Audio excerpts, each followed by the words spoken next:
Kita mesti masuk dalam tempayan dulu. Tahu yang ni sebelah ni, tempayan sebelah ni ikan apa. Dia orang main kau dia masak.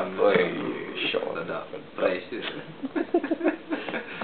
Aku Tan Sri dia boleh ingat dia boleh. Sampai sekarang saya kalau tak kisah ikan sungai memang favorite saya.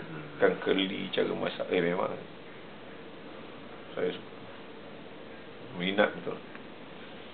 Adalah peluang kau kata, you belajar kat Singapura, you duduk kat Singapura, apa pasal you minat sangat ni? Because exposure tu. Yalah betul. Cuti sekolah je. Singapura tak jumpa. Cuti sekolah je balik. So anak-anak kita tu kalau cuti sekolah dapat duduk 2 minggu, seminggu pun cukup. Nak tengok suasana kampung tu. Suasana kampung tu dia sama mana dia dapat peluang sini? Betul. Tak mahu dia faham. Sini tak tahu. Tak rasa. Tak jumpa. merasa. Betul, tak jumpa.